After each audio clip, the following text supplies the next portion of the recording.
سرکاری نوکریاں تو سنی تھی اور پرائیویٹ نوکریاں بھی سنی تھی, اور یہ سرکاری حج اور پرائیویٹ حج کیا ہے سر, یہ ذرا بتائیے. سرکاری حج اور پرائیویٹ حج کافی سالوں پہلے ایک پالیسی آئی جو سعودیہ کی گورنمنٹ پاکستان کو کوٹا دیتی ہے, بلکہ پوری دنیا میں کوٹا دیتی ہے, وہ ہر کنٹری کی پاپولیشن کے مطابق دیتی ہے. جس کی زیادہ پاپولیشن ہے اس کو زیادہ کوٹا ملتا ہے, جس کی کم پاپولیشن ہے اس کو. پاکستان کو جو ایوریج کوٹا پچھلے 30-40 سال سے مل رہا ہے وہ 1.5 لاکھ سے 2 لاکھ کے درمیان ملتا ہے سالانہ.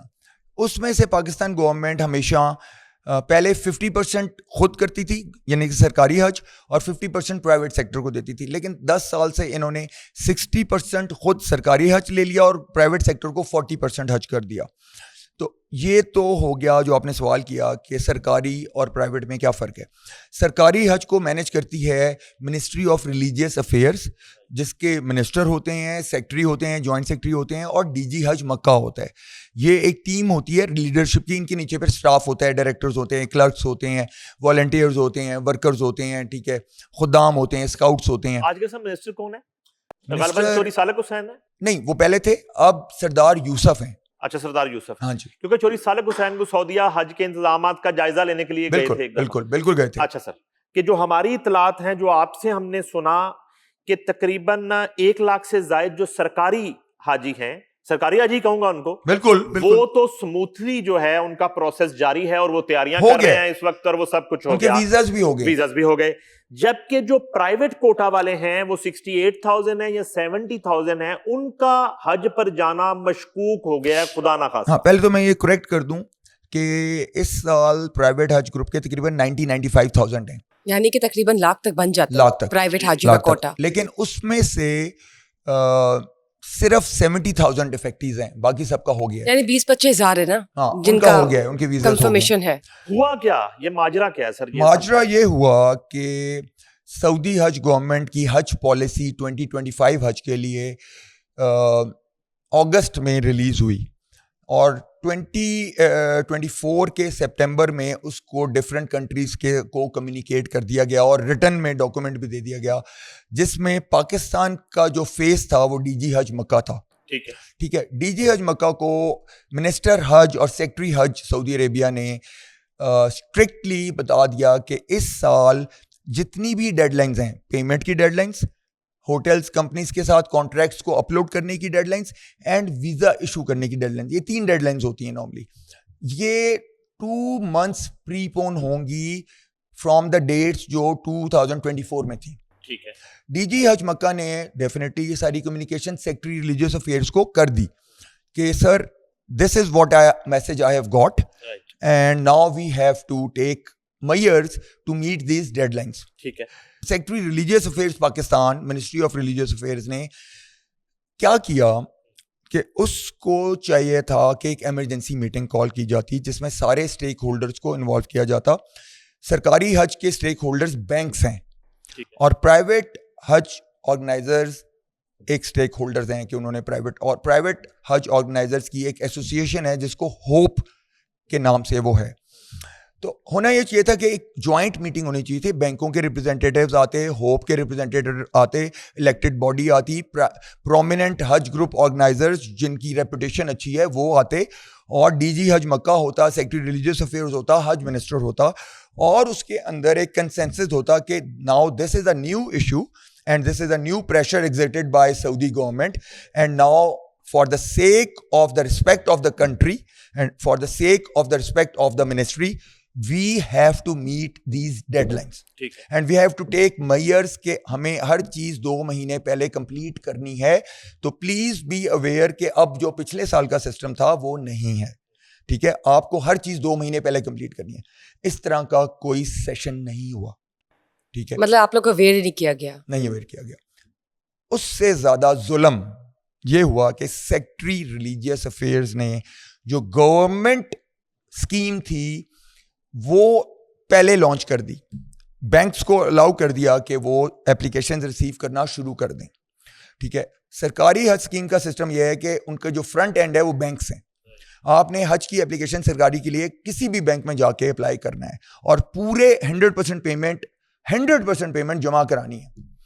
اس کے بعد جب اپلیکیشنز آتی ہیں اور جو سرکاری حج کا کوٹا ہوتا ہے وہ جتنا بھی ہو 80,000 ہو 90,000 ہو, اگر اپلیکیشنز اس سے کم آئیں تو سارے ایکسیپٹ ہو جاتے ہیں, اگر پوری آئیں تب بھی ایکسیپٹ ہو جاتے ہیں. لیکن اگر اپلیکیشنز سرکاری حج کوٹے سے زیادہ آ جائیں تو قرعہ اندازی ہوتی ہے. ٹھیک ہے, تو پچھلے کچھ سالوں سے گورنمنٹ کی پوزیشن کچھ امبیرس ہوئی کہ سرکاری حج میں اپلیکیشنز الاٹڈ کوٹا سرکاری سے کم آئیں, اور ہر دفعہ 10 سے 15-20 ہزار کوٹا پاکستان گورنمنٹ کو سعودی گورنمنٹ کے واپس کرنا پڑا. تو سیکٹری ریلیجیس افیئرز نے اپنی پرسنل امبیرسمنٹ سے بچنے کے لیے سرکاری اسکیم کھولی اور پرائیویٹ اسکیم کو ہوپ اور پرائیویٹ گروپ آرگنائزرز کو ریسٹرکٹ کر دیا کہ جب تک منسٹری آف ریلیجیس افیئرز آپ کو پرمیشن لیٹر نہیں دے گی بکنگ کرنے کا, آپ booking start, advertising start, marketing start نہیں کر سکتے.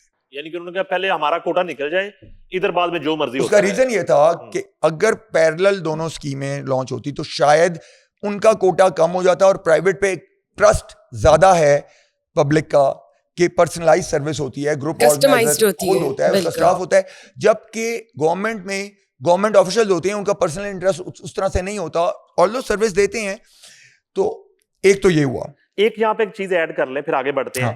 کیا ہوپ جو ہے وہ بھی انڈر ایسٹیمیٹ نہیں کر گئی یہ ڈیڈ لائنز کو, کیونکہ ماضی میں میری اطلاع کے مطابق ڈیڈ لائنز جو ہیں وہ ایکسٹینڈ ہوتی رہی, مگر اس مرتبہ سعودی گورنمنٹ سٹک ہو گئی, اور جو شاید ہوپ اور آپ جیسے جو پرائیویٹ حج آرگنائزر ہیں وہ سپیکٹ نہیں کر رہے. دس از دا پوائنٹ یہ ہے کہ ہر بندے نے اس کو ایزی لیا, including secretary, including DG Hajj حج مکہ, انکلوڈنگ چیئرمین ہوپ.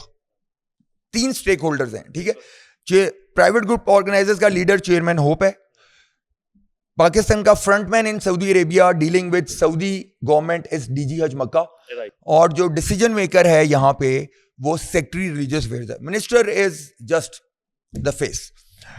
تو ایزی لیا گیا کہ یار کچھ نہیں ہوتا, چلے گا, کوئی نہیں, ہمیشہ ایکسٹینڈ ہو جاتا ہے, اس دفعہ بھی ایکسٹینڈ ہو جائے گا. لیکن جو کرمنل نیگلیجنس ہوئی, ٹھیک ہے, جو کرمنل نیگلیجنس ہے وہ یہ ہوئی کہ آپ کو یہ نوٹیفیکیشن تو تھا نا کہ 2 مہینے پری پون ہو گیا ہے, تو جسٹس یہ بنتا تھا کہ گورنمنٹ حج اسکیم اور پرائیویٹ حج scheme at a time launch ہوتی. ٹھیک ہے, آپ نے 3 مہینے کا ہینڈی کیپ دیا پرائیویٹ حج اسکیم کو, یعنی کہ 3 مہینے تک گورنمنٹ حج اپلیکیشنز چلیں. پہلے وہ 1 مہینہ تھا, پھر ایکسٹینڈ ہو کے 2 مہینے ہوا, پھر ایکسٹینڈ ہو کے 2.5 مہینے ہوا, اور آپ کے ہاتھ باندھ دیے, اور ہمارے ہاتھ باندھ نہیں دی گئے. ایک سروس پرووائڈر ایگریمنٹ ہوتا ہے جو منسٹری آف ریلیجیس افیئرز میں سیکٹری ریلیجیس افیئر سائن کرواتا ہے ہر انڈیویجول گروپ آرگنائزر کی کمپنی سے. وہ سروس پرووائڈر ایگریمنٹ ہوتا ہے حاجی کے انٹرسٹ کو پروٹیکٹ کرنے کے لیے کہ جو گروپ آرگنائزر ہے کوئی ایسی وائلیشن یا مس کمٹمنٹ نہ کرے جس سے حاجی افیکٹ ہو. ٹھیک ہے, انہوں نے اس سروس پرووائڈر ایگریمنٹ میں ٹاپ کلاز کیا لکھا, ٹاپ کلاز یہ لکھا کہ اگر کسی پرائیویٹ حج گروپ آرگنائزر نے before return permission from ministry of religious affairs کسی حاجی کو رجسٹر کیا, یا کسی حاجی کو بک کیا, یا کسی حاجی سے پیمنٹ لی, تو under the service provider agreement rules and regulations اس کو پینلائز کیا جائے گا. کس طرح سے؟ فائنینشیل پینلٹی لگے گی, اس کا ایگزسٹنگ کوٹا ریڈیوس کر سکتے ہیں ہم, اور الٹیمیٹلی اگر وائلیشن بڑی ہے تو ہم کوٹا ایبولش کر کے اس کو بلیک لسٹ کر سکتے ہیں پرماننٹلی. تو انہوں نے ایک دم اس طرح کیا کہ کسی کی ضرورت نہ پڑے کہ وہ بکنگ سٹارٹ کرے. ٹھیک ہے, اب right from the day 1 private حج گروپ آرگنائزرز کو 3 months کا ہینڈی کیپ ملا.